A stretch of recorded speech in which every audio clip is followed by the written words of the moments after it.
to another EOS Fireside chat, this time on Discord. Last few weeks we did it on Twitter Spaces, and we'll definitely go back to Twitter Spaces in the future, but we are also going to continue doing some on Discord. So thanks for joining, everyone. Today on the agenda, we'll be talking about Twitter Spaces versus Discord. We've got some numbers to share and updates regarding the Pomelo Season 2 final. We'll be talking about the Token 2049 Singapore sponsorship that the ENF announced this week.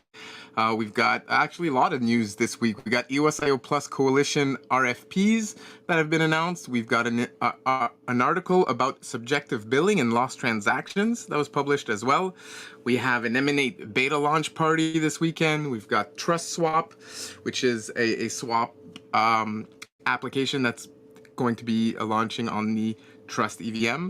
We've got the bees put out a beginner's guide, and of course we also are going to be talking about the Fractally Chain, which was the news that came out this weekend.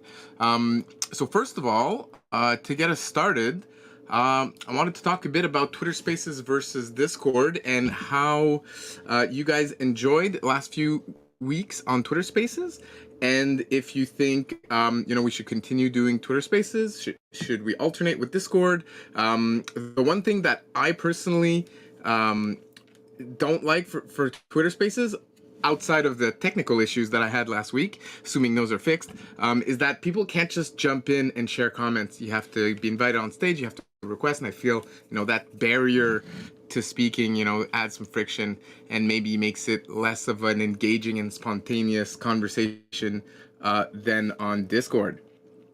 Anyone have any thoughts on that? Do you prefer Discord or prefer Twitter, or do you think we should do Twitter Spaces for the networking opportunities it provides? Or are you just happy to join on whatever platform we happen to host it that week? Yeah, I agree. I thought it would be nice to have that, what we have here with that ability to jump in.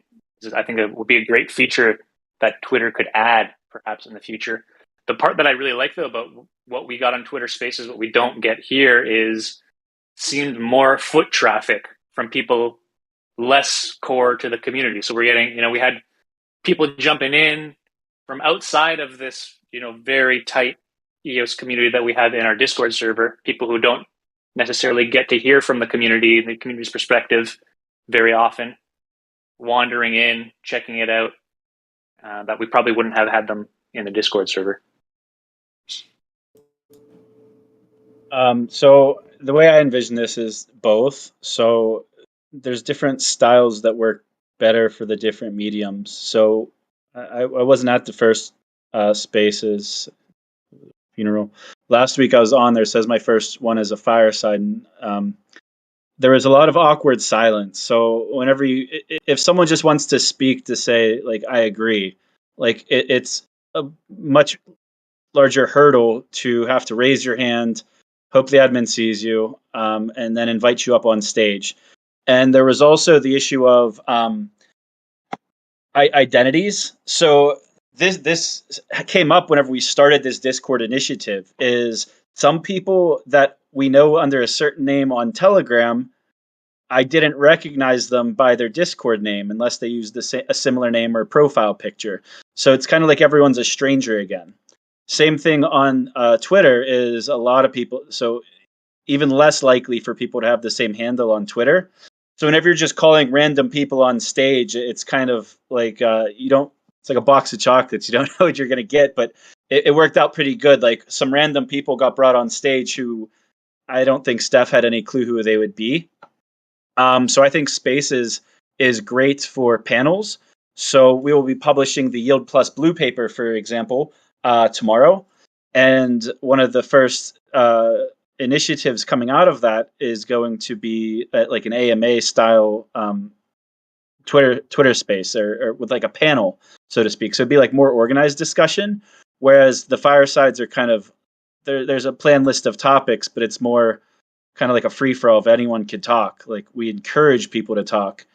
So it's not that we're ever going to get away from one or the other, but It's important to keep our foot on the gas with the Discord, because there's a lot more communication happening on Telegram than on Discord. The long-term strategy still is for Discord to kind of be home base and kind of be an organized resource for the EOS community as we grow, especially as we start attracting community members who come from other ecosystems. And the last couple of weeks while doing the spaces, just looking at the analytics of how many. So Discord provides an analytics dashboard, and it shows you how many people logged in each given week. And there was a significant drop off in numbers. So that tells me that there are people who probably only come in here and check in for the fireside chats. So the longer we went without any kind of Discord events, the more that drop off would have been. So we do need to figure out what a happy medium would be. The other piece of data is that last week the numbers still kind of topped off around 50, and that was what we were getting consistently in here week over week. So it was also an experiment to see, okay, if we just test out Discord again, how many people will we get? And I'm looking right now, we have 34. So clearly there is a drop off, but this is all experimental, trying to figure out what works. But we will be doing both. It's just which format's best for each situation. And we chose this particular week to test Discord again because there's actually another EOS event tomorrow on Twitter Spaces. And maybe, I mean, we can keep talking about this, but I'd also kind of like to give the floor to Dario to kind of pitch his Twitter Spaces event for tomorrow, if no one else wants to debate this. Dario, are you around? Yes, Charles is in charge actually. I just thought maybe it would be an idea to make if the fireside chat, for example, would be in Discord, that we could do a Twitter space and just summarize the fireside chat the next day with the open mic combined. Yeah, I leave that to Rand. I forwarded it already to him as an idea and to check with Randall if that maybe would be an idea, yeah. Okay, cool. Can you reach out to Randall, see if he's available to jump in at some point today on the Fireside to share his a bit more details or his vision for the event? And another reason that Yes, these fireside chats are very similar to what you would call a town hall. We just happen to call them fireside chats. Branding, it could be, you call it whatever you want. But there's a lot of people who don't necessarily speak on these calls who are here every single week. I see you guys here. And those people sometimes communicate in the stream chat, but not necessarily on the voice chat. And while doing the Twitter Spaces, we were still kind of encouraging using the stream chat on Discord. It wasn't nearly as active, and there were a lot. I wasn't even checking it as frequently as I would in these Discord chats. So it's really just finding the right fit, the right tool for the job. And there's pros and cons to both, but we're not ever like Twitter strategy is going to continue. It just, whether it's a fireside chat or a panel discussion, we're going to do both. So I think for the Yield Plus event would be on Twitter Spaces. The way we could look at it is Twitter Spaces is kind of like the top of funnel. That's how you attract a newer audience. Whereas these fireside chats, they're very nuanced topics. If you were an outsider and had no clue of EOS, these conversations would probably be quite confusing for you. And the way we do our content strategy is that we always put out the highlight clips in video format after the fact. So over the next couple of days, for example, everything we talk about today on the fireside chat, anything that's like a really good quote, we're going to publish to Twitter, we're going to publish to YouTube in a bite-sized bit. So we're going to continue that for outreach also. But I go back to, this is an experiment. I already saw some people really didn't like going back to Discord. They mentioned it in the Telegram. But we'll just kind of play it by ear, and we haven't made a decision, I don't think, for next week yet. But at the same time, we might be doing after I can coordinate with everyone's schedule on the Yield Plus working group team. There's a very good chance we could have the Fireside chat on here, and then we could have an AMA type event or a panel type event on Twitter Spaces next week. So we'd be doing both, but there won't always be an event on both every week. But we're gonna do both. Yeah, Drew Block in the text chat, sharing some thoughts, asking, if we could do both at the same time. And it's actually something that Yana has been looking into. Does seem like it may be possible. Set up the audio so that there's a feed from Discord to Twitter Spaces and also from Twitter Spaces to Discord, or maybe it's just one way. Not too sure yet, but that's also something we might experiment in the future and potentially maybe figure out a way to have a best of both worlds where anyone on Discord can just jump in, no need for a stage, and then we're also, on Twitter Spaces on Twitter at the same time. We'll see. We'll see how it all plays out. All right. So, moving on to another topic, unless, at any time, if someone wants to jump in, feel free. Yeah, real quick. Can you hear me?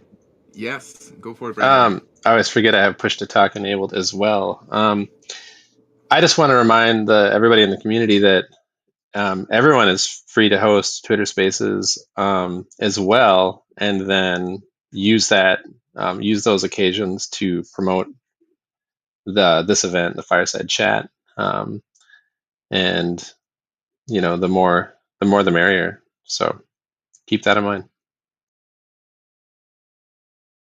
Yeah, I want to jump in real quick too. This is Felix.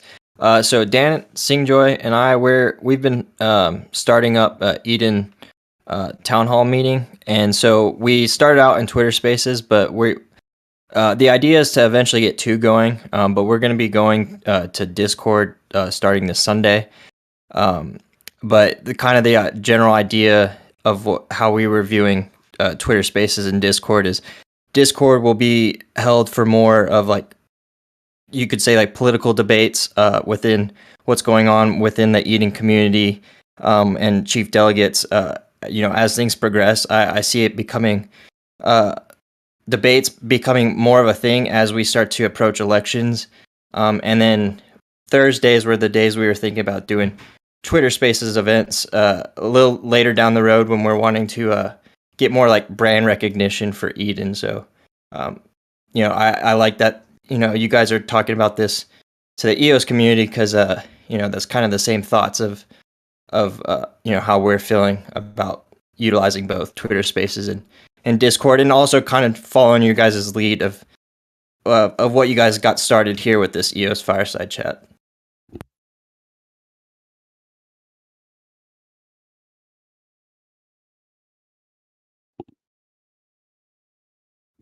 So yeah, I just wanted to throw that out there though.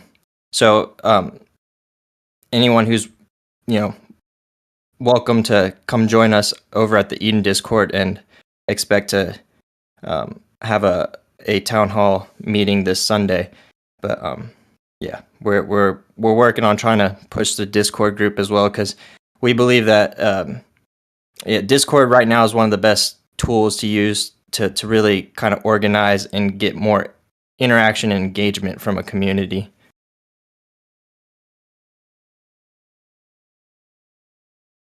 I just want to flag that Discord is good to see the engagement of the community internally, like the number of people who attend on a weekly basis and stuff like that. While the Twitter Spaces is just a good indicator for the general crypto market's interest in EOS. So a certain event might work in that, and the others, it should be in here at least. I am all in EOS Fireside to continue only in Discord, and any other announcement can be in places, in my opinion. I like the idea of the Fireside for complex chats to be on Discord and kind of panels. Let's say the NFT is coming out or the project is coming out, and have those on Twitter so they can have a wider exposure. Yeah, that's how I envision it also. So I get that a lot of times in these firesides, it is the same handful of people speaking, but there are week after week, there's always a few people that speak up who aren't the regulars. If there's going to be a focused discussion on a specific topic or topics, and there's maybe like 4 speakers who we know in advance are going to be the main people speaking, that makes sense for spaces. But if we do want to have these open discussions where you don't have to raise your hand and get a moderator approval just to say you agree or disagree with something, that's the downside of Twitter Spaces, is it's less inviting for people who aren't the regulars. Someone wants to speak up who's new to the community or whatnot. And then also the availability of the text chat. So sometimes like old timers on here, they got invited to speak whenever they first kind of came on the scene at EOS, and it's like, hey, come on and tell us about your project, and then they're able to drop a link in the stream chat. So whenever a topic of discussion comes up, because these are free flowing discussions on the fireside chats, it's also nice to be able to share reference material or links with what you're talking about. And also the pop token strategy, which will be kind of increasing the push on that and the awareness of it, and putting more materials out over the coming weeks or months. And the being able to claim those by just dropping your EOS account name in the stream chat, for example, is something that we don't have an equivalent of in Twitter. It was a different process of having to kind of reply to a Twitter thread. And I guess one of the last reasons, and I think this might only be Joe Louis who it affects, was there are certain people who don't care to create a Twitter account, but may want to participate in the Twitter or on the fireside chats. That's probably not the biggest reason for this, but there were a few instances of people who weren't able to speak up on the Twitter Spaces just because they're listen only, because they just don't want to create a Twitter account.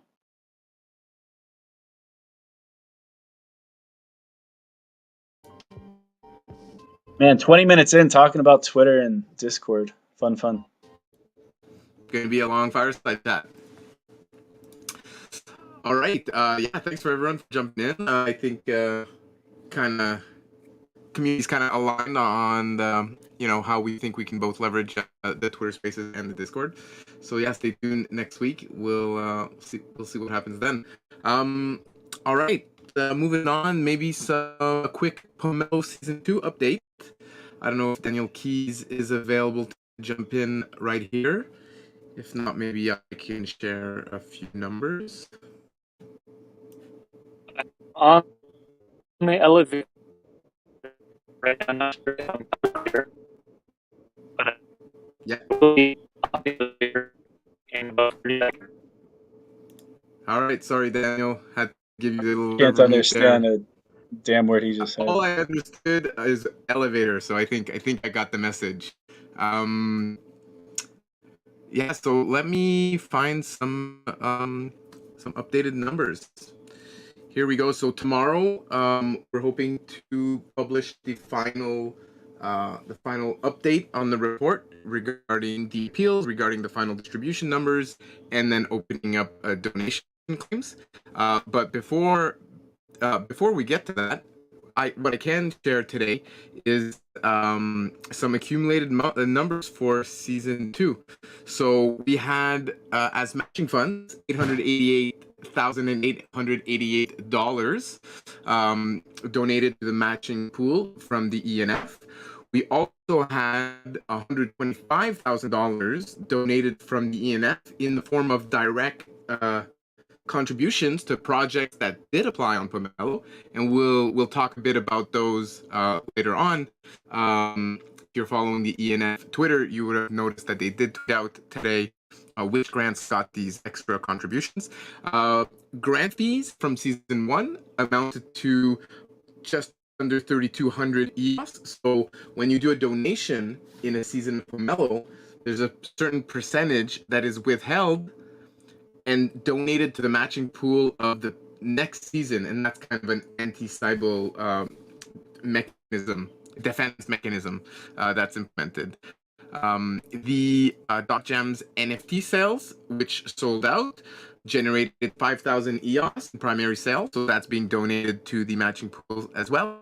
And the community was able to donate $148,000 through donations on the platform. So, at a price of $1.3 USD per EOS, that's a total matching of 770,000 EOS and overall $1.17 million that has been distributed to teams that are actively building on EOS. So I think that's great, and gonna give all of the community and the Pomelo team and everyone who participated a big round of applause. I think it was a big success, and we're already planning for season 3. So stay tuned for more updates on Pomelo, of course. All right, I'm gonna unmute Dan. Yeah, Dan will Go be. for it, Zack. I was just going to. Hopefully, Daniel could just speak, but I believe all of the grant matching funding, it will be claimable tomorrow. So there will be an announcement from the Pomelo team blog post announcing some of the information, and everyone who's been waiting on their grant matching funds will be able to do so with the claims tomorrow. In addition That's to right. ENF direct contributions. Am I coming through a little clearer now? I'm no longer in the elevator. I'm at my desk. You're good to go, Daniel. All right. Exciting day. Tomorrow is going to be the day to claim the matching, barring any unforeseen last-minute appeals that throw a wrench into the situation, need an extra time or anything like that. But as far as we can see, looks like we're on track. Tomorrow at noon Eastern time, the Pomelo team is going to have one last kind of go, no-go call to press the button, essentially, to make matching funds claimable. So anybody who's eligible to claim matching funds, you'll get an email with directions on how to claim. If you don't get the email, you'll find it in your Pomelo profile in your settings. There'll be a link to complete your KYC if you haven't done that already. If you did KYC in season 1, should be good to go for season 2. If you're new to season 2, you will have to go through the KYC process, and as soon as you've gone through that, you'll be able to claim your funds. And that's going to include both your matching allocation from Pomelo Season 2, as well as if you were one of the grants who received direct contributions from the ENF, that's also going to be there for you to claim at the same time. Yeah, it might be a good time to talk a bit about those direct contributions. Zack, I don't know if you want to share a bit. So about we posted the tweet today just to get those communications out before tomorrow because we knew the Pomelo blog post was coming. So the direct contributions, we announced them, I think, before the season even started.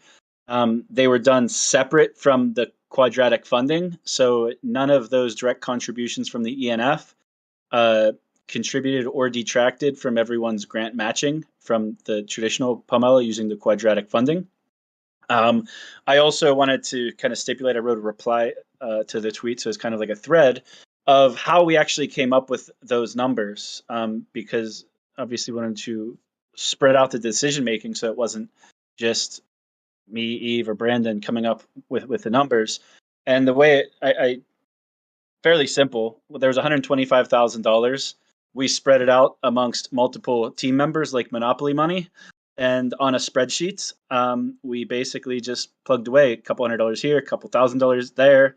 And over time, I think we spent over 2 or 3 hours on a call debating everything and pitching why we're contributing to certain things. That's kind of how we came up with the numbers. And I could only speak for me personally of what I was looking for. And maybe Ted, Yves, or Brandon could speak on their own behalfs. But I was personally looking for projects that I thought were high value, but underappreciated. So they weren't going to get a lot of matching funds. So I don't think I didn't make any contributions to anything that was already set to receive like over $10,000, for example. There were some projects that got very little love that I thought should have gotten more love. And also I liked to put my own personal focus into some of the developer tooling. So the assembly script one stood out to me. I kind of got a pull up some of them, but that was my personal criteria. If anyone else wants to speak on theirs, also, I see Lars is on this call. I think me and Brandon really saw a lot of value in the Immutable Realms EOS Arts and Culture zine, because it's a form of communication to kind of tell the EOS story and what's happening in EOS. And I think Lars is a very, very talented artist, and I think this could kind of take off and kind of take on a life of its own. And then in future Pomelo seasons, I think it'll get plenty of community contributions. But I think it's one of those things where you kind of got to see it to believe it first. So I wanted to, and Brandon also wanted to kind of make sure that got off the ground, to have a very, very professional zine. The Java SDK was important to me, the EOSIO snark libraries. So that's what I was looking for. I think Yves could probably speak for himself, but he was mentioning looking at the gaming projects and the GameFi. I think I contributed to some of those. Immersis, the Lost Diamond. I think Lost Diamond's even on this call. But that's what I was looking for personally. Korean Eden, EOS San Diego, who is a lot of times on these fireside chats, wanted to give him some love because he's just been a dedicated community member forever. I call him C Mata, but I know he has a real name. It's slipping my mind right now. But the Liquid Bible, the SDKs for game development were super important. I think I threw some decent weight on that one. But that's how it was done. It was quite fun because, like I said, it was kind of like, I don't know, Monopoly money, but it like really, really helped benefit a lot of the Pomelo grant proposers who didn't get the support that I wish that they would have from the quadratic funding. And it kind of served as a backstop and an insurance policy to make sure that these projects that have a lot of potential now have a little bit of runway to get off the ground and to show what they could do with a little bit.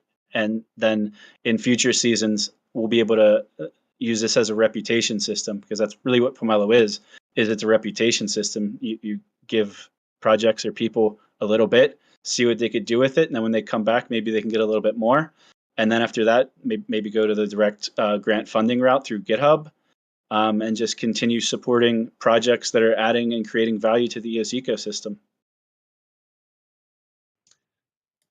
Yeah, I think Zack covered a lot there. Yeah, for my sake, I don't have much to add to that other than like this is just a great opportunity to add like an extra layer of discovery that I think like attention is spread so thin, and it's nice to be able to identify and elevate those projects that may have been, not brought up to the level that they need to be at in order to get where they're trying to go with their vision.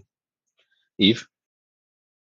Yeah, it was so I'd echo what both Zack and Brandon said. I know that part of my criteria, which were pretty much what Zack said with a few extra things, I did look at who had participated in the Fireside Chat weekly pitches. Basically, who came about and tried to engage with the community and really tried to explain what they were working on. And some of them had been coming here on a weekly basis and such.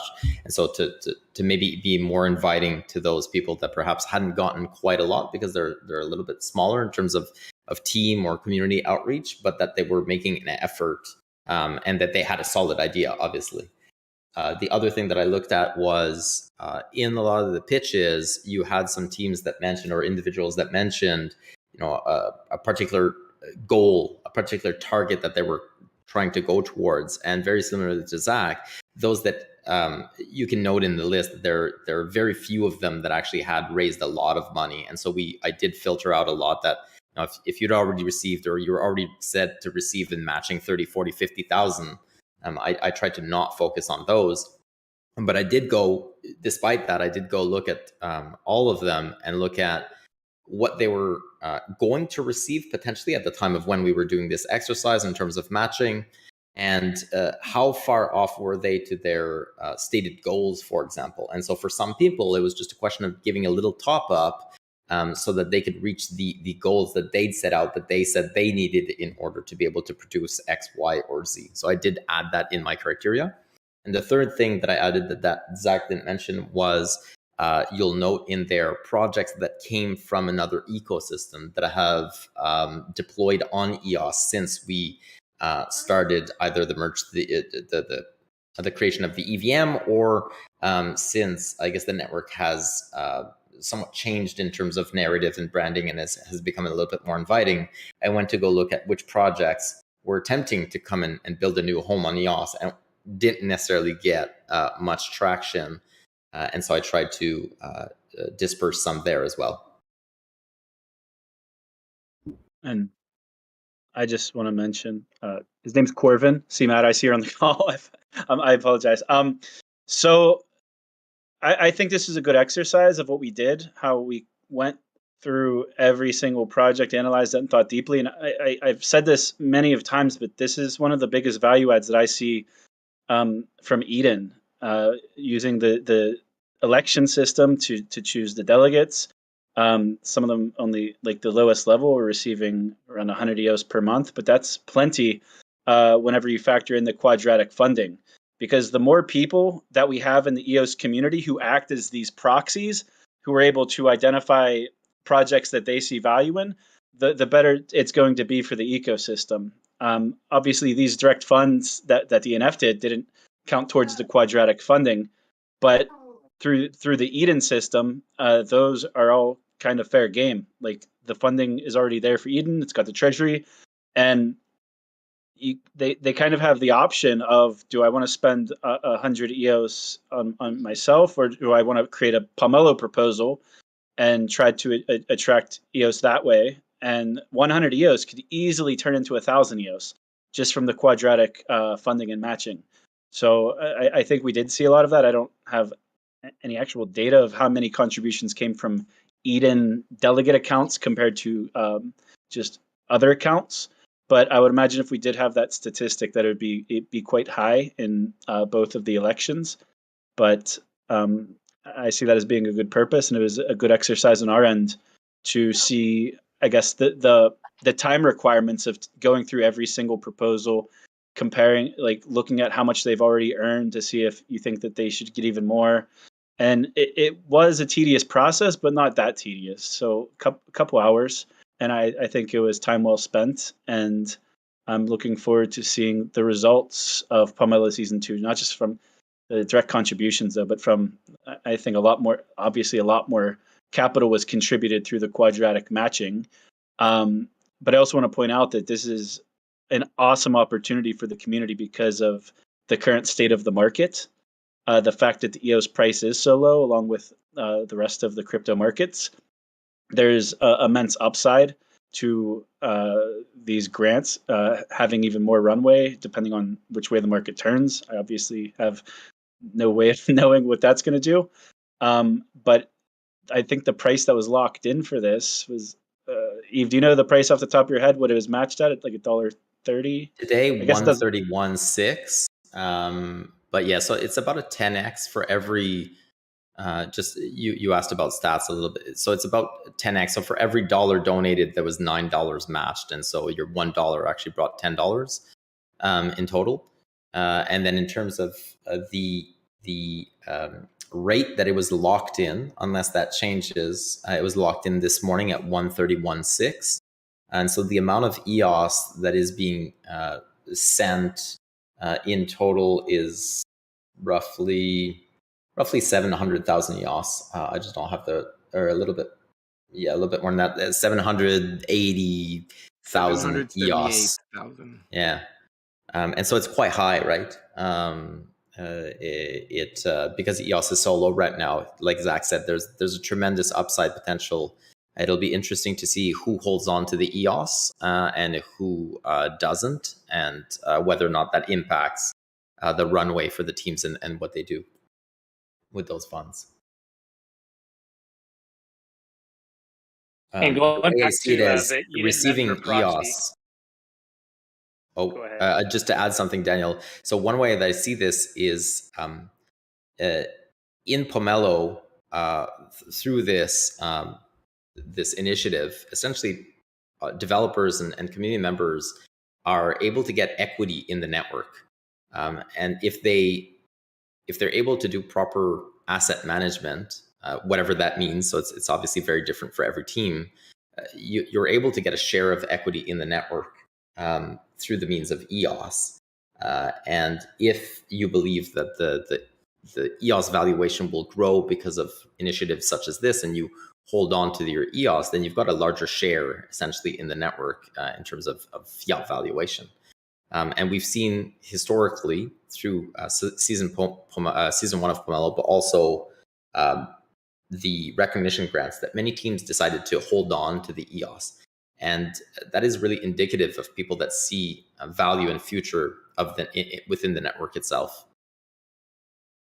The other thing to mention that I think Zack kind of touched upon as well is at some point, Pomelo will have the functionality of having, I'm not sure what the name will be, and Daniel, you can chime in, but this idea that I'll be able to create like a proxy, collection, So I would be able to go and say, here are the 8 or so that I would like to donate to, or that I have donated to. My focus is XYZ, kind of like a proxy. And then people who don't necessarily have or don't want to take the time to scour everything will be able to look at people that they align with in terms of values and in terms of funding, priorities. And they'll be able to simply donate to that person that effectively donates to that pool or to that collection. So that will be really something that I think will be really, really cool with Eden as well, because you'll have Eden members that will stand out, and they'll somewhat be of a pool or a proxy or an amplifier for particular values and or projects. Pomelo I'm really in-depth excited for collections. We're not going to have collections for. We're not going to have collections for season 3, but what we do have already, something that I'm already doing today, when I'm shopping for grants I want to donate to, I look at the grants and I pull up the contributors tab, and you get this like all the avatars of all the people who have donated to the grant, and you notice some of like the popular ones with the Eden. You'll see like all these Eden member bet faces on the ones that are well supported by Eden members, and then the others that have none.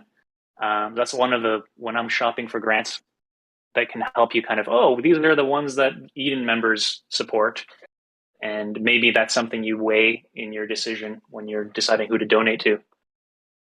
And we also have the ability to follow. Go ahead. I was just going to say, it really reinforces as well the overlap between the currently 3 different funding mechanisms that exist, and how really they're all trust platforms, and how they can leverage off of each other and amplify each other to be able to lower the barrier of where or how funds should be distributed by different means, so different governance methods, to be able to showcase where there is overlap, where there's inevitable or where there's obvious overlap between the different governance mechanisms that that feed or that fuel these 3 separate funnels. And where you see that overlap, I think, is where we'll see the greatest value being created.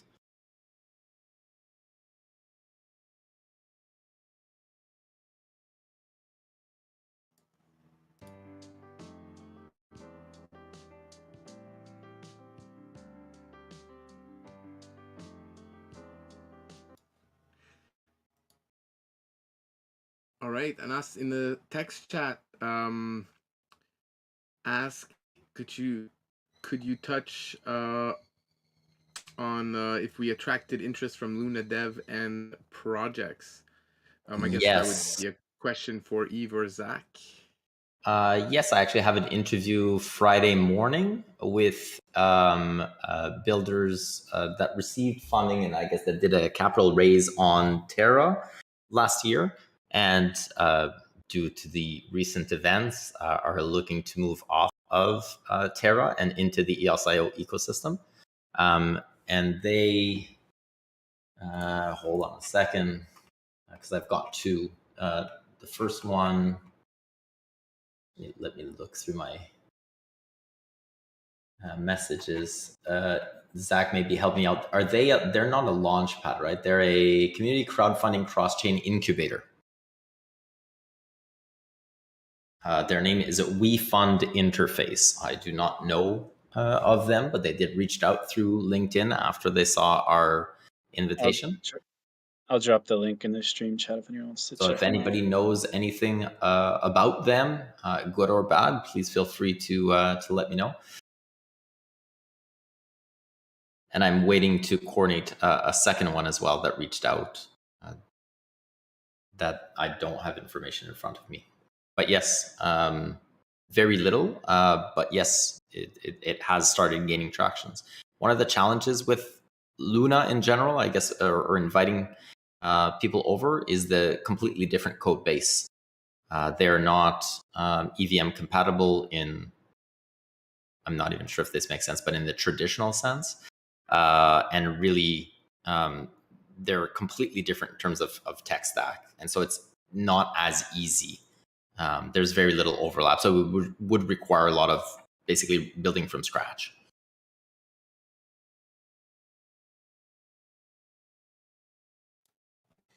Doug in the tech chat has asked for a second time here regarding what I talked about regarding the anti-SAGL measure for Pomelo. I think it's 10% of each donation that is held for the next season's matching pool. So if you try to SAGL attack Pomelo, you create a bunch of fake accounts, you donate to yourself a bunch of times, well, at least, and then you get caught, then your donations are not counted for the matching pool. You also lose 10% of all the money you use to try to attack Pomelo, because that's now being donated to the next season. So that's what I mentioned earlier.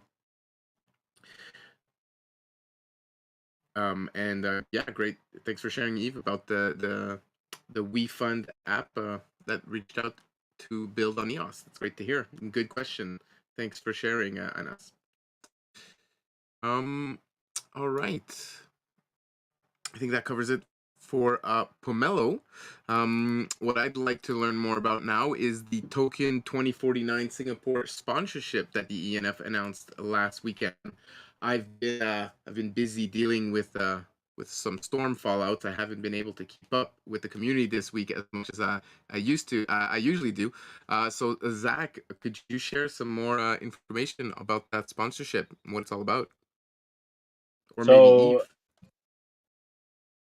I mean, I'm happy to talk about it. So one of the things that EOS has lacked since probably the token sale ended from block 1 was, as soon as block 1 finished the token sale, it was kind of like they stopped having a presence at the global events that are attended by the rest of the blockchain ecosystem.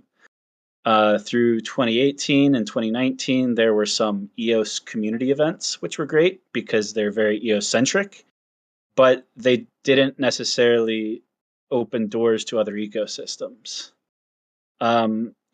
EOSIO is also kind of a different technology than what's common out there. And we have the Trust EVM, which is on testnets and will be going live in September or October.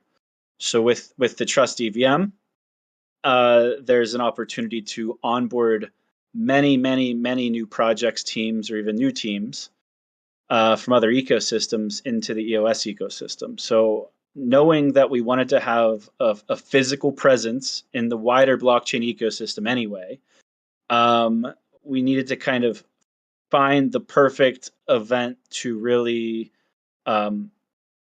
showcase to the rest of the world what we've been working on for the past, at this point, 9 months, but by then it'll be 1 year exactly. So it'll kind of be the 1 year anniversary of the ENF. So that also factored in.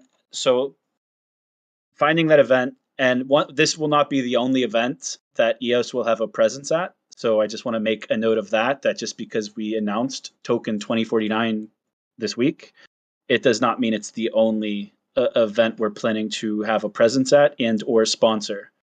It's just the first, and it's going to be part of the strategy moving forward is having a presence at these larger events.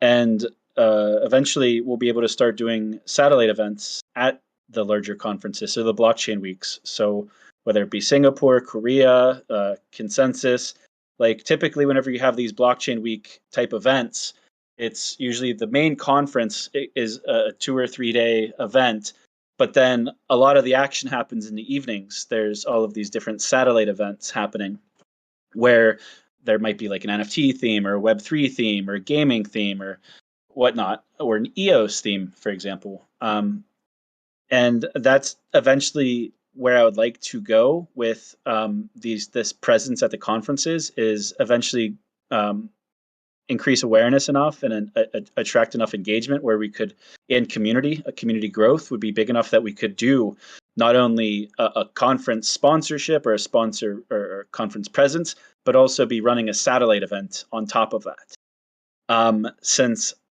at this point in time, I'm not confident that we could run an EOS satellite event that would be well attended. And even if we did, it would probably be a lot of the same people on this call. You guys, unfortunately, are not the target audience. We need to grow the EOS community significantly.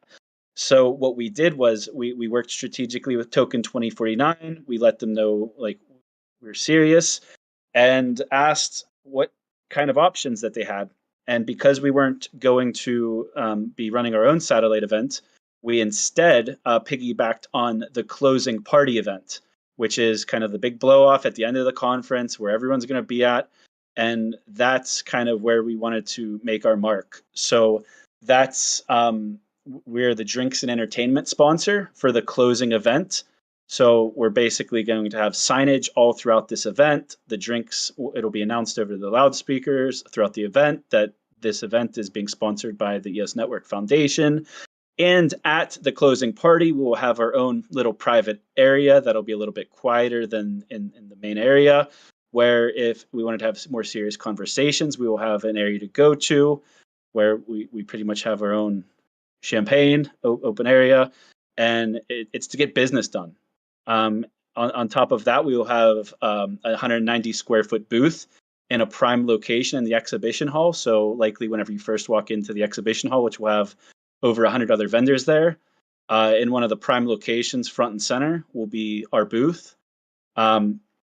Still in the early planning phases of what that's going to look like as far as features. We've got some really cool ideas that tie into the theming and the branding of the Formula One race that'll be happening that same weekend. But we'll be showcasing the Trust EVM. We'll be showcasing EOSIO under its new brand, which will be out in the next few weeks, or probably tomorrow, but publicly we'll see. So we'll be showcasing this new, whatever EOSIO's name becomes, that'll be a big showcase of our booth, passing on information, telling our story. So a lot of people, like, we have an incredible story that we've built over the last 8-9 months of how the community kind of took control of this chain and kicked this corporate juggernaut out because it wasn't fulfilling its promises and doing the things that were expected of it. And we're seeing that story being told more and more through third-party media, like the Wired article, and that's just the first of what I expect to be many more that follow up on that. But having an opportunity to be on the main stage and tell that story will be an interesting opportunity. So it's not announced yet, but I will tell you guys on this call, we will have the question's not if we'll have a speaker on the main stage, it's how many. And once we have the answer to that, once it's all finalized, we will share that in the topics and things like that. But being able to tell our story to the wider blockchain ecosystem, and also having a presence, because whenever you see signage for EOS at this event, the very first question everyone's going to be asking is, I thought EOS was dead. What the hell is this? And then they're going to walk into the exhibition hall. They're going to see our booth front and center. They're going to want to come talk and want to know like what's been going on. It'll be an opportunity to tell our story. At this point, we've built up 9 months of reference or reputation There's a laundry list of media that's been covering us from the launch of the ENF to the breakup with Block One to all of the grants and funding opportunities available in the EOS ecosystem. All of that's going to be showcased front and center. It's going to be a highlight. We're also, as part of being a title sponsor, obviously get to tap into their email lists and email marketing. They've got an email list of over 60,000 unique emails of people who have attended previous conferences. And also being a title sponsor gets us invited to the VIP events. So the events that only other keynote speakers are invited to or other title sponsors are invited to, we will have access to that. So it'll be a close-knit kind of happy hours that are only attended by the people that we want to be talking to that EOS has not had a lot of access to over the last couple of years. That's large VCs, that's other projects to potentially collaborate, and other like top developers in the ecosystem who would happen to be keynote speakers. So just unlimited opportunities. This will be the first big event. We may be having a presence at events prior to that, but not in as big of a way as we're going to have for Token 2049. And I don't anticipate Token 2049 will be the last one. I think before that event even happens, we'll probably have multiple other events that'll kind of be public and on the roadmap by then of where we'll have a big presence. But even beyond having a title sponsor, we don't need to title sponsor every event. What we do need to do, though, is have a physical presence at every major event. So boots on the ground, people to have these conversations, people to make these connections. And I think that's another area where the EVM is going to present an excellent opportunity of collaboration, because the code already exists on a lot of these other chains, and it's a very simple and easy migration. So I'm super excited. I think it's going to lead to a lot of business development opportunities, and it's not like these conversations are only going to start at the event. So from a biz dev standpoint, we'll be poking and pinging people that we want to talk to at the event before the event.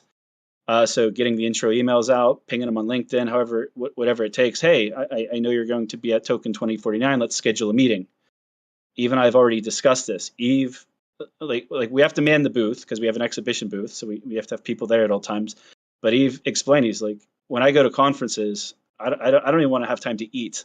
I just want to have meetings all day long. Every half hour needs to be booked with a different business or developer, potential collaborator. And that's the goal for this event and other events, is to book meetings, make connections, make friends, because that's something that EOS has not done a very good job with over the last several years. But it's a trend that's going to start this year, and it's going to continue in perpetuity as long as the ENF exists and is empowered by the EOS token holders.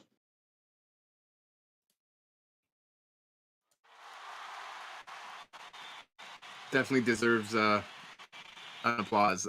So sounds like you'll be joining. Sounds like Yves is going to be joining the event as well. Is there anyone else from the ENF that is scheduled to be there, or anyone else from the community that wants to share that they'll be there as well? Confirmed? No. But yes, other people on this call looking around may be there. We need to finalize that list, and like this, a lot of it got finalized over the last 2 or so weeks. So it became a lot more real.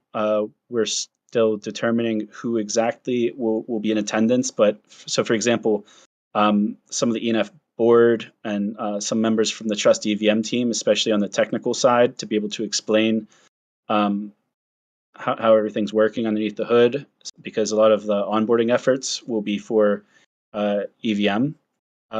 It was brought up that we have a new director of developer relations, so that would probably be a good person to be there, because that ties into the EOSIO onboarding strategy. So it's not just EVM and Solidity projects. We also have this great EOSIO building at the base layer technology.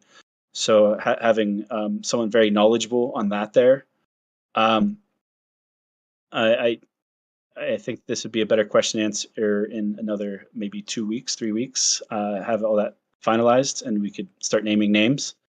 but I do want to have obviously it'll be more than just even. I would imagine we'd have a crew of 8 to 12 people, depending on another sponsorship that's still pending. Wonderful.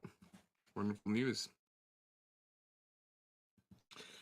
Do you know if there's going to be streams from this event for those of us who are not Yes, going to be there yes, in person? yes. So all of the keynotes are live streamed during the event, and as part of being a title sponsor, we have nice logo visibility in the background.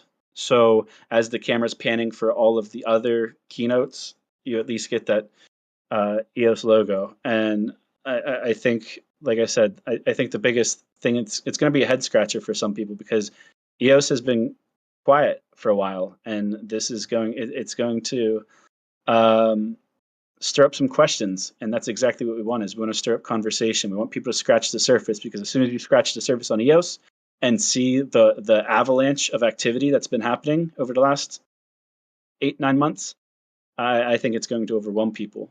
But it's that first touch point, and that's what I'm focused on is the top of the funnel, and working on working their way down to get to the point where they're joining these fireside chats every week. Yeah, great strategy. Great strategy. Looking forward to hearing more about who's going to be going there and hearing more about the other events that the ENF is going to have a physical presence at, up until that point.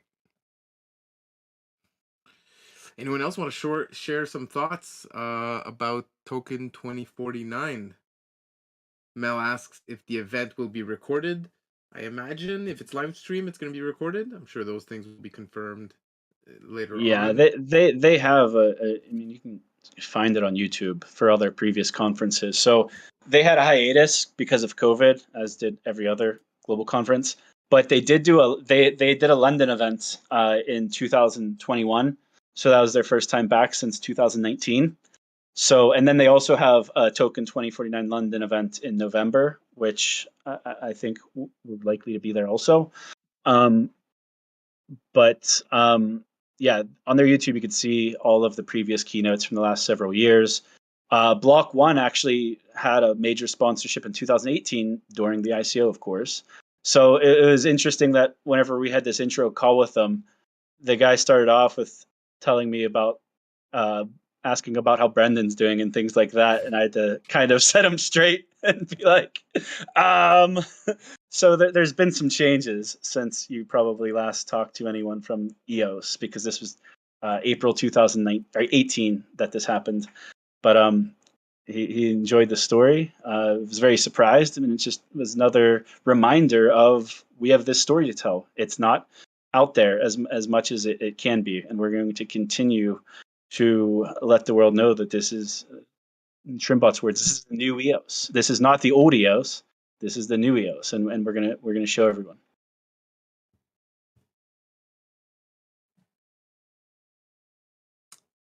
Aiden is saying that Block One will be there. Is Block One listed as the No, sponsor? no. So that's another confusing thing. Is I saw that brought up in Telegram.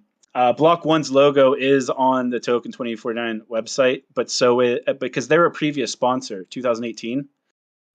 There's other logos there. They're just kind of making their event feel big by putting logos there from previous sponsors. I saw a Consensus logo. Consensus isn't a sponsor, isn't on the partners list for the event. eToro's logo is there also. They're not at the event. So it's just anyone who is a previous speaker sponsor. I saw Charles Hoskinson's picture on the website, but he's not listed as a speaker at this particular event. So the reason Block One's logo there is not because they're sponsoring this event. Not that they couldn't, I guess, but they aren't. I've confirmed that they're not. But that's why their logo's there, is because they sponsored in 2018, and they probably just haven't updated that graphic since probably they kicked things back off since COVID.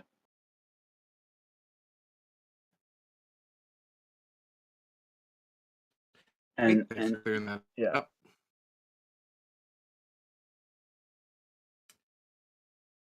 Okay, cool. All right, let's move on to another topic. The EOSIO Plus Coalition RFPs for faster Finality and wallet SDKs.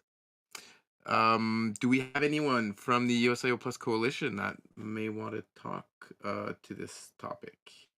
Not sure we do.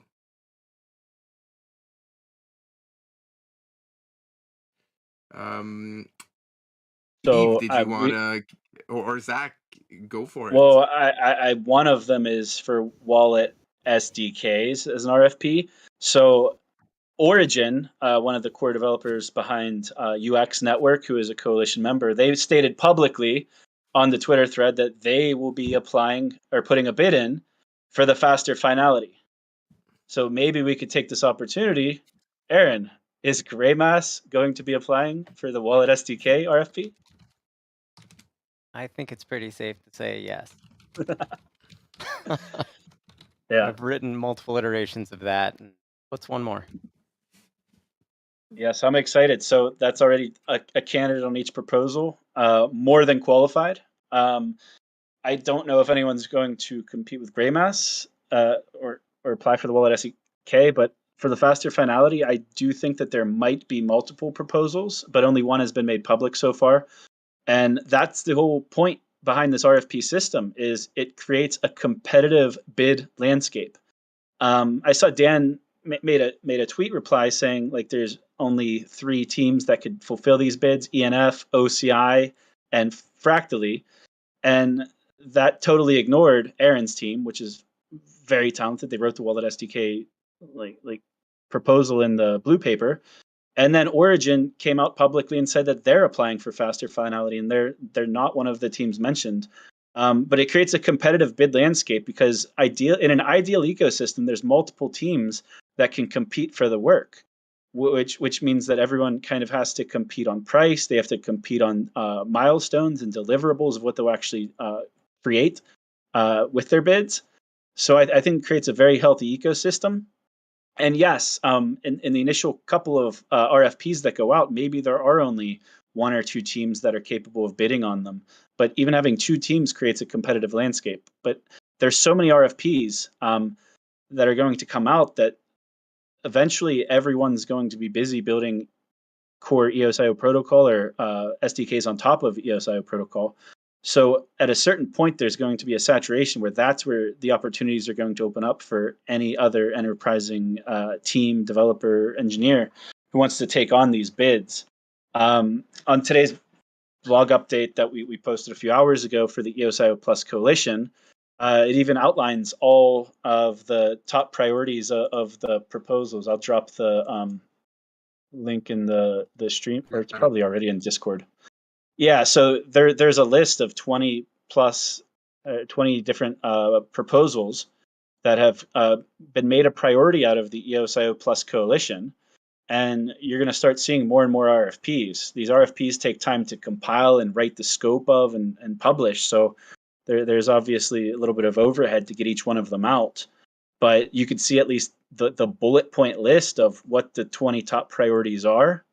So if you're an engineer or affiliated with a team of engineers, and you see a specific feature that you think that you're capable of putting a bid in on, even though the RFP is not out yet, like start inquiring of like, when is it going to come out, and start talking about it publicly. Like put your name on the radar, because I know there's other teams out there that could do some of this work. And this bidding process will help us identify who those teams are and be able to create paid, fulfilling work for all kinds of developers in this ecosystem, not just the ones on this call.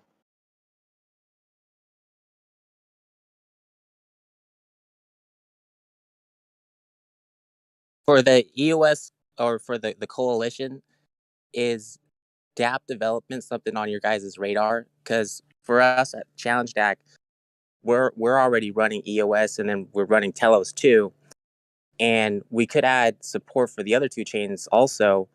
But is that something that you guys are focusing on right now? Is that something that would help the ecosystem if a dApp ran all 4 chains?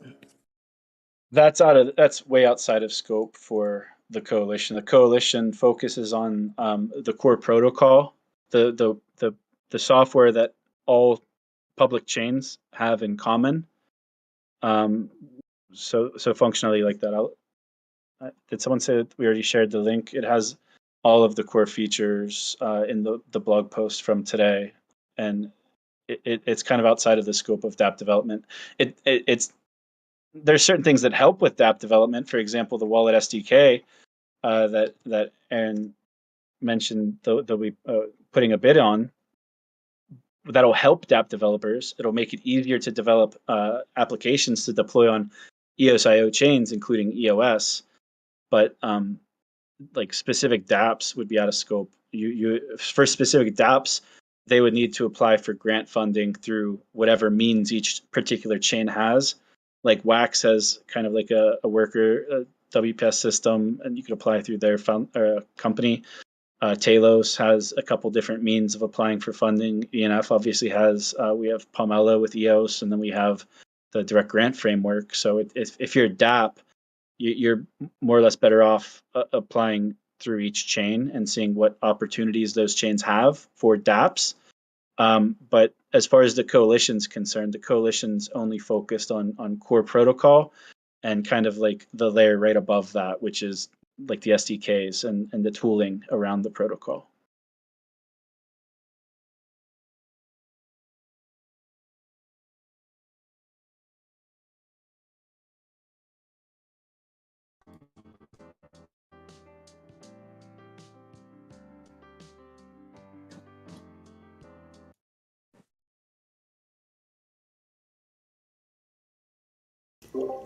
Zach, did you put the RFP directory in the chat session so people can at least go read the 2 RFPs that are out there?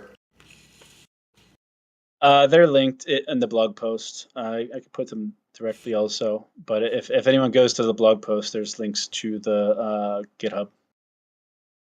Thanks. Directly. We shared a link to the Twitter announcement, to the report, and then also shared the top 22 priority items found in that report right here in the stream chat.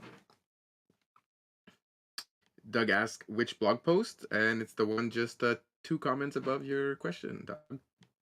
And then Zach here just came in and shared the direct link to GitHub.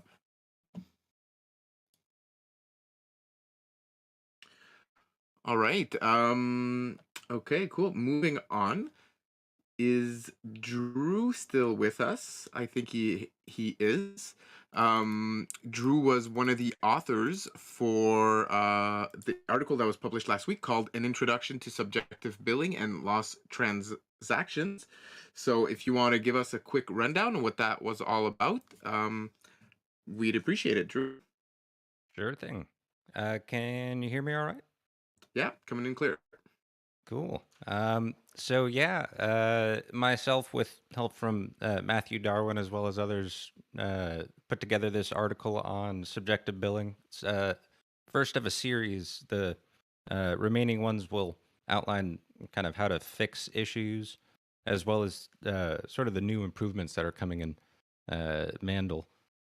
But I guess I'll just go over what subjective billing is real quick. It's essentially the way that nodes individually keep track of failed transactions, because failed transactions don't automatically go into the blockchain. Or rather, the billing for failed transactions do not go into the blockchain. So subjective billing allows individual nodes to keep track of that. And it fixed issues with essentially people were taking advantage of the free resource of failed transactions. And so there are just thousands and thousands. It was preventing transactions from making it into blocks. Some blocks were just completely empty. That was, I think, late 2019, something like that. But subjective billing largely fixed the issue. But unfortunately, it also sometimes causes very difficult to discover issues with lost transactions. So the article was really kind of exploring subjective billing in more detail and also looking at the cause behind why subjective billing can cause lost transactions. Essentially, it's just some nodes on the way from the API node to the block producer node will just drop transactions because of the subjective billing. And that'll, if enough nodes, or rather very specific nodes along the propagation path, are subjectively billing and just drop the transactions, then it won't make its way to the blockchain. And it's very difficult to find because you won't get an error response. You're just going to sort of all of a sudden you look and the transaction's not on the chain. So in the we also gave a couple of recommendations. We're going to go into more detail in the next article, but basically looking at what node operators can do. There are various node EOS options that you can use to mitigate the issue. People running cloud nodes can sort of structure the state data differently in order to improve it. And then there's also a recommendation for smart contract developers, which I would open input from anyone who has opinions on this, because this is my whole job is to research and then communicate. But it had some recommendations to assert or check earlier in a contract so that if it causes the transaction to fail, you don't get as much subjective billing. And also a recommendation for some functions, you might be able to replace an assert or a check function with a return statement.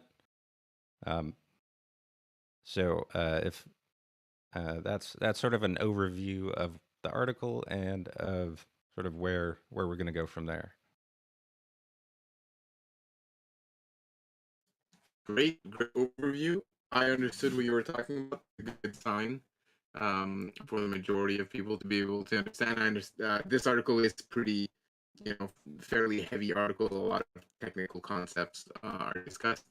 But thanks for joining us today, Drew, and thanks for this nice explanation. Sure. If Drew usually joins us on the Fireside, so if any of you have questions, for him, either today regarding this article or in future articles, join us on the Fireside chat. I'm sure you'll be able to ask your questions directly. Absolutely. Awesome. All right. So those were some of the bigger topics I wanted to cover today. At this point, I'd invite kind of anyone from the community. There's a few other smaller topics that I want to talk about, but if any of you want to jump in, say hi, share an update, ask a question, I'd encourage you to do so at this time.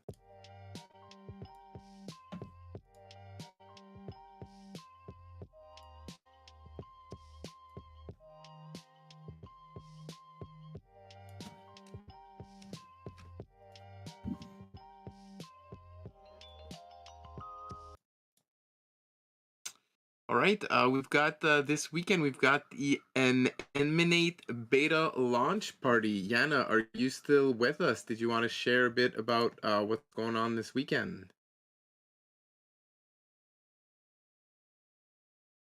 Surprise call out. Welcome to that, Yana.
Do you know what time the event starts on Saturday?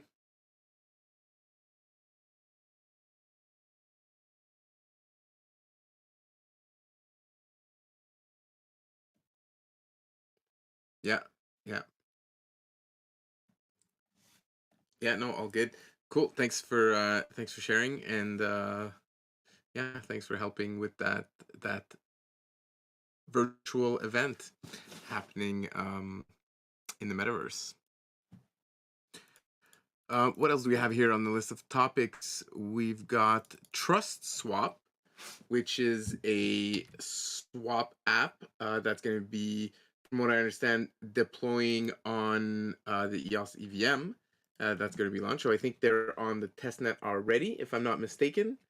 And they've got a Telegram chat, which I just shared in the stream chat for those of you who want to stay up to date on that project and their updates.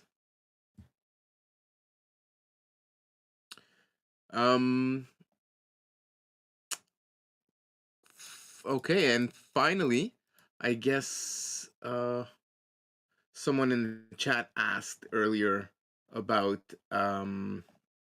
Dan Larimer and whether he was still building or still involved in EOS. So as many of you may know, there was a lot of chatter this weekend regarding some of the things that Dan said.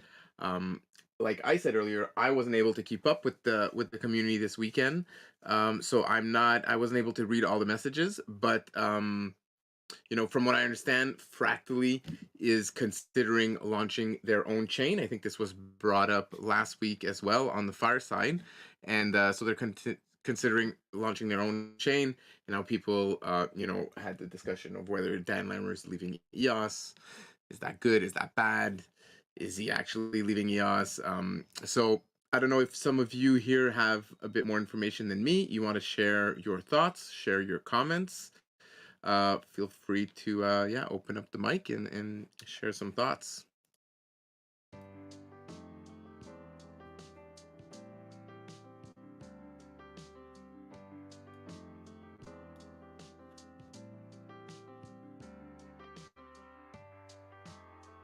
I could share some thoughts. I don't have any privileged information or anything, but I can just share what my sense is. Go for it. So my sense is there's stuff that Fractally wants to do that requires, or maybe doesn't require, but they just want some changes on the base layer. And it seems like my sense is that they're planning on using EOSIO or Mandel or whatever the rebrand is software, and to have some means for inter-chain communication, whether that's liquidity pools like is outlined in the white paper or some other kind of native cross-chain communication. The intention, as I understand, is to build something using whatever chain characteristics they need and then try and connect that. One thing to keep in mind is that Fractally, because the respect tokens are kind of the way it's put is that they're an opinion. The community can sort of take them away or give them sort of according to consensus. And so the let's see, the Fractally token is unlikely to be a sort of base level like currency because of that, because it's not the same sense of ownership that a normal token Bitcoin has or something like that. And so I see it as sort of intimately connected to EOS because of the liquidity pool and the shared code base.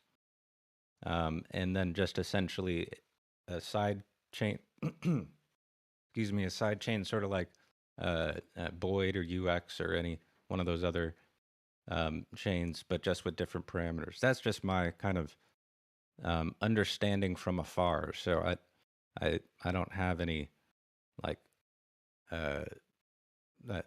I'm not part of the Fractally team or anything like that. This is just my sense based on following it.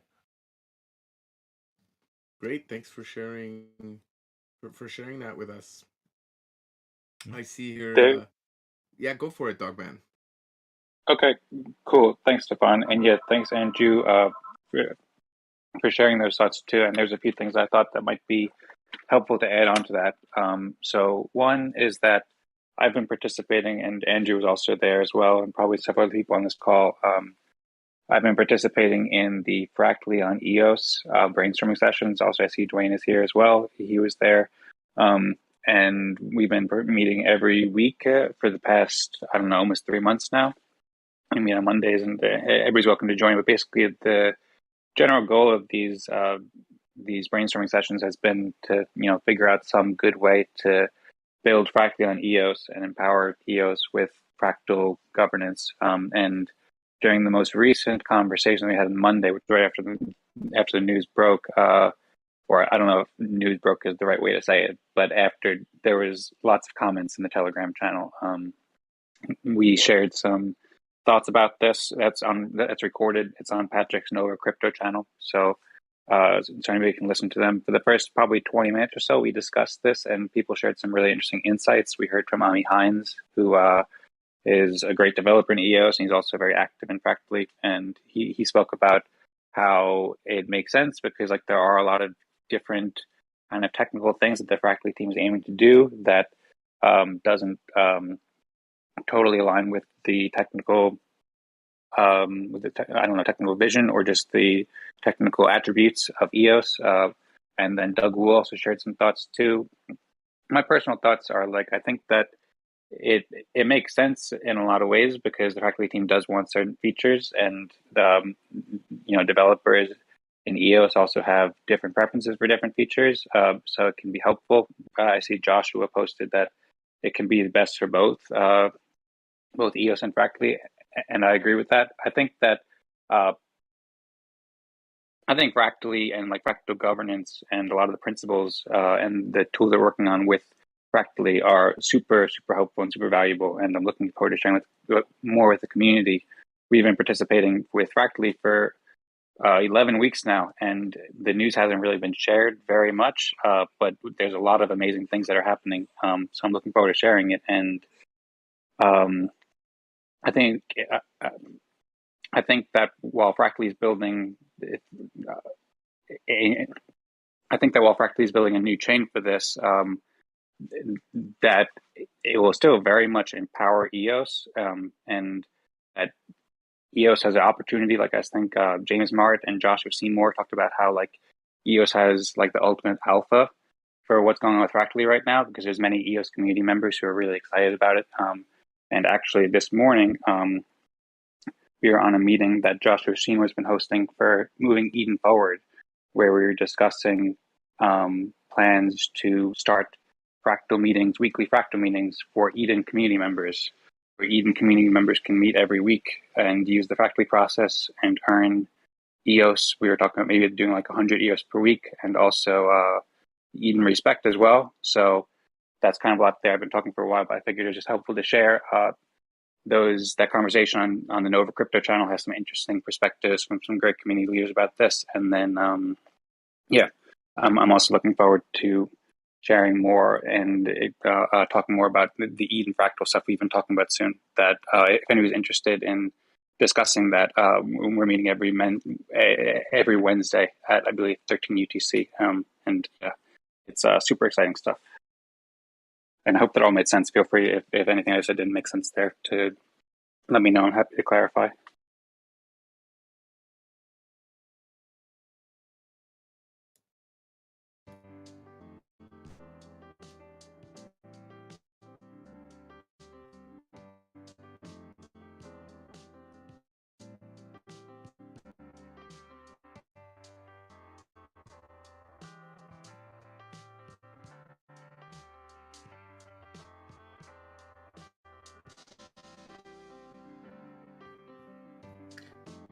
see a few of you are typing in the chat. Feel free to jump into the audio chat as well if you want to share your opinion. But sharing via text is totally fine.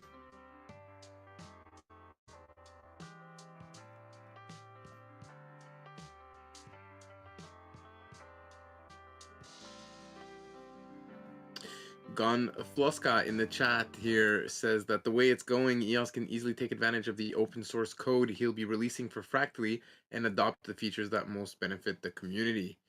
Yeah, that totally makes sense to me. What I kind of like about this proposal is that it does kind of give the steps and kind of a roadmap for Fractally to be implemented on EOS eventually, if Fractally can become successful, on its own chain. So a lot of the questions that I had when I first learned practice, like how do we go from the current situation on EOS to a situation where Fractally controls 11 block producers and all these other things, and there was not really any steps in between. So maybe this is part of that process of figuring out the steps in between. And yeah, thanks to everyone who shared their thoughts with us today. If anyone else wants to jump in, of course, you're very welcome to do so.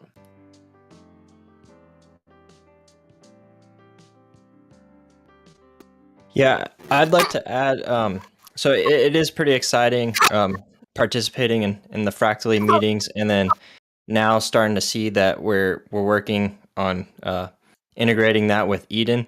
And so yeah, I think it's just the best of both worlds. We're gonna have community members who are participating in both and trying to bridge the gap to make sure that we all win. So I know at first there's a lot of initial like backlash at Dan, and people were upset, but I think once people start to understand that this is probably just the best for everybody, so everyone can kind of be in control of their initiatives and what they're doing, it just pushes us all forward, and it's definitely pretty exciting. And so for those who are in Eden and want to get involved with the Fractally method, I encourage you guys to come over to our Discord and see what's going on with Eden, because I think Eden's going to start to really kick off. Because one of the biggest things that you'll notice is like this EOS Fireside chat is really good for our community, because it's giving the whole community a weekly event to attend to, and so then there's a sense of like, I mean, we're growing as a community. Like you have relationships that start to grow, and with Fractally meeting every single week, those relationships are getting stronger. And so now, instead of waiting every election to have one event for Eden, now we're planning on doing this more weekly events, and that just further strengthens the community, because now you're having more interactions, and yeah, so it's exciting times for sure.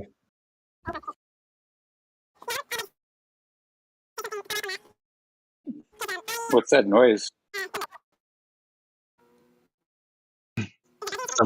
Someone who's attempting to speak needs to disconnect and reconnect, I think. Yeah, sorry, Doug, we unmuted you, but now I've remuted you because you sound like a chipmunk and we can't understand anything. So maybe like Brandon said, try to disconnect and reconnect to the channel. We'll give you another chance.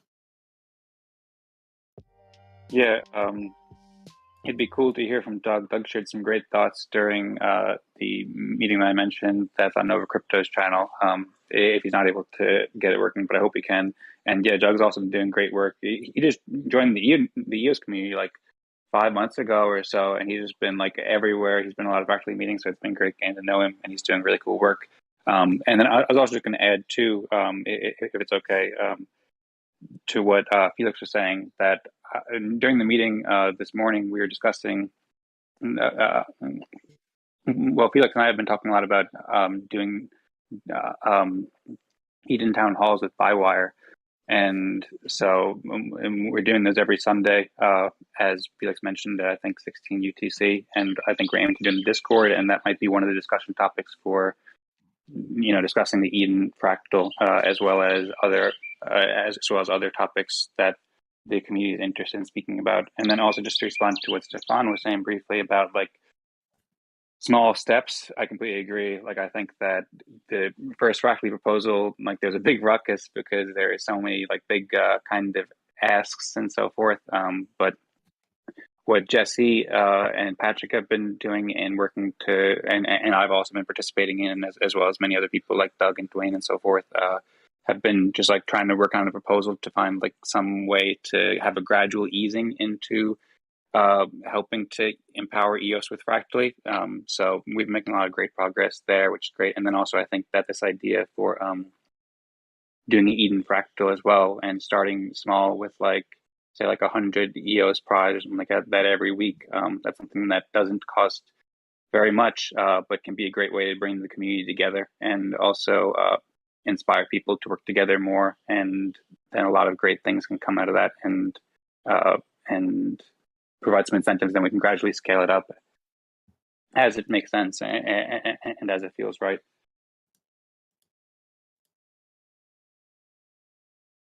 All right, Doug, I gave you another chance. I muted you. Give it a try. And thanks for sharing your thoughts, Dogman. Joshua Thank you. Seymour in the chat asked, is EOS community eventually getting a rebrand, as was spoken about last fall? So I think I read something to that effect this weekend or the few days in the EOS chat on Telegram, and Zack did confirm that is on the roadmap. So this week we're getting the EOSIO rebrand potential names. They're going to be discussed tomorrow on the EOSIO Plus Coalition call. So as always, ENF is going to be publishing that call. However, what we're probably going to do, like I mentioned last week, we're going to cut out the section where they're discussing names. We're going to publish the rest of the call on its own, and then we may publish an edited or censored version of that discussion for the branding. So the EOSIO rebrand is well underway, and we should hear more about the potential options in the coming weeks, I imagine. And then eventually, that the EOS rebrand as well is still something in the plan, although I'm not sure on the timeline for that. All right, is my working now?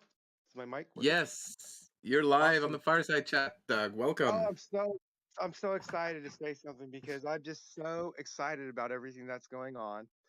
And I'm pretty new to EOS. I still feel very much new, yet I'm probably like privy to a lot of the cutting edge stuff because I do my best to just keep up with everything that I can and participate as much as I can. And I'm having an absolutely wonderful experience, and I'm really excited where everything's at. And as far as we have a team. We're the first team. I'm part of the first team that formed on Fractally, other than the Fractally team itself. It's called the EOS Translation Foundation, and it became very well and apparent, clear to us in this team that our heart is just as much in EOS as it is in Fractally. And we even went as far as naming ourselves the EOS Translation Foundation and Fractally, which is sort of funny if you ask me. But I often question whether the contributions I'm making supports Fractally or EOS and whatever. And I honestly don't care. It's like I'm of the mindset if I can create value, if I can help someone, if I can do something that contributes to whatever ecosystem or community I'm part of, that's great. And I'm just going to keep shooting from the hip and to see where this goes. And to let you all know, I actually got roped in by a game developer and am helping them out. Someone that I met through the EOS community that's somewhat distanced from the EOS community right now. And my latest thought and the latest thing I've been up to is exploring different Twitter spaces outside of the EOS ecosystem, which I found hugely valuable to me because I didn't really know anything about crypto or blockchain technology till January this year. And I just dove straight in and been nonstop, just digesting information. I don't know if any of you follow some of the stuff on Telegram, but I've got a group called How to Node or EOS How to Node. about APIs and servers and block production, because I heard all these problems with API services and yada yada. And so after I started listening to some of these Twitter spaces, the Terra Luna event created a situation where a lot of these communities are all talking about like what the heck is going on, what are we doing, and not just about what they're doing, but what the larger problems that are being faced across all the ecosystems and chains and communities, and the problems with rug pulls and yada yada. And there was ample opportunities where I was listening to the dialogue and I'm like, man, this would be a great time to jump into this conversation. And I didn't, partly because I don't really want and feel um, able to properly represent the EOS or Fractally community all on my lonesome.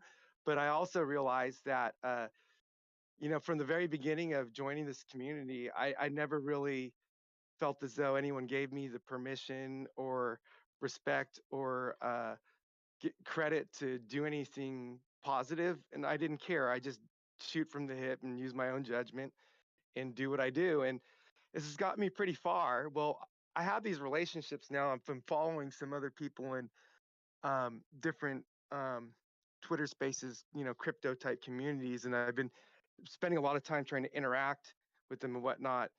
But sort of like thinking that, man, I would love it if there was a way when I'm in a community or I'm listening to something and they're having a talk over a particular topic where I could just like send a message to a bunch of EOS community members to say, hey, this is going on.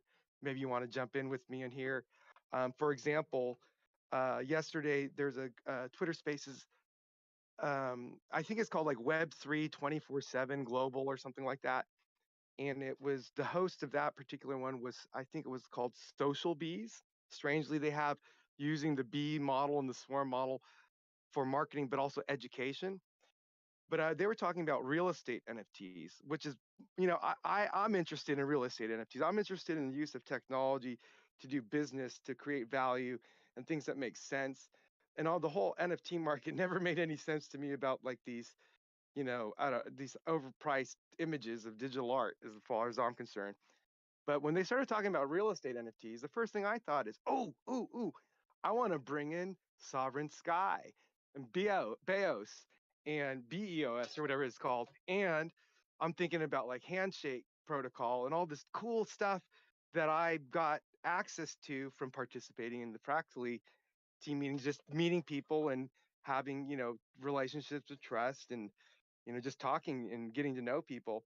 And so I'm like, man, I really shouldn't be just like a lone ranger in this voyage. Like I don't need to be just shooting from the hip on myself. Like we can get a little more strategic and coordinated with it. But yeah, I don't really know what else to say other that I'm really jazzed about everything that's going on. I really don't think um, there's a, I think the bigger problem and challenges we have in this ecosystem right now is just we're growing so fast and so much change happening so quickly and people not fully digesting the information. And it's almost like there's these, I feel as though like I'm ahead in time because I know what's going on, but that same information may take months, for it to reach out to all the people and the stakeholders that might have interest in it. And then you have all the FUD and the, the kind of hostile, vitriolic kind of antagonism over everybody trying to communicate all this stuff through a Telegram chat, and so I myself am really excited about everything that's going on. I'm just happy to be part of the community, and I'm happy that um, that there's just so many wonderful things going on that I can't keep up. So that's my spiel. Good stuff, Doug. Thanks for sharing. Thanks for jumping on. I would encourage you to get in there on those Twitter spaces, and if you like, I see you in the community every day. I know you're keeping up on things. You're probably well informed, probably a lot more informed than a lot of people in the EOS community. So if you're on those other Twitter spaces, why not jump in there and say, oh, the EOS community is doing this or that or how it relates. I think that'd be great. That'd be a great way to support EOS. And it's something all EOS community members can do. I might be having audio issues. My headphones died, so there might be feedback. So I'm not going to talk too much at this point, but want to give it a little shout out to Lars, who left a nice message in the chat. He's leading the Immutable Realms EOS design project. So thanks, Lars, for joining, and I'm looking forward to seeing the EOS design when it comes out. If anyone else wants to jump in here, share some last thoughts, I encourage you to do so. But I can't play music because I have no headphones. I don't know what kind of litigation the EOS network's looking into against Block One, but I would think it doesn't look good for Block One or Bullish or whatever when Larimer is doing, like, during the crowd sale, he was pretty much promising to be working on EOS for 10 years, something like that. I remember listening to interviews. And if he's talking about starting a different chain, I don't know how that looks for Block One.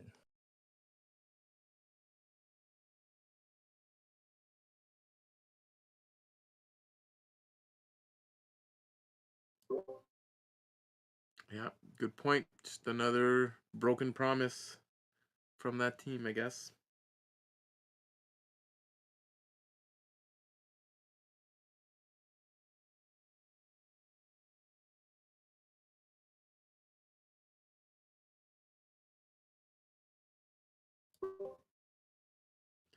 All right. Okay, I guess I'm gonna wrap it up here. Thanks for joining, everyone. Next week, we'll see if we're on Twitter Spaces or not. Stay tuned to the ENF. Stay tuned to this Discord, and you'll be, of course, notified next week, so you can find out where to join the EOS Fireside Chat. Thanks, everyone, for joining. We had over 50 people again today. It's great to see a lot of familiar faces, a few new names, and yeah, so jump in. Invite you to jump in at this point, and as we sign off for the week, have a good week, everyone, and go EOS. Go EOS. Go EOS. Thanks, everybody. Go EOS. Go EOS. EOS. Yes.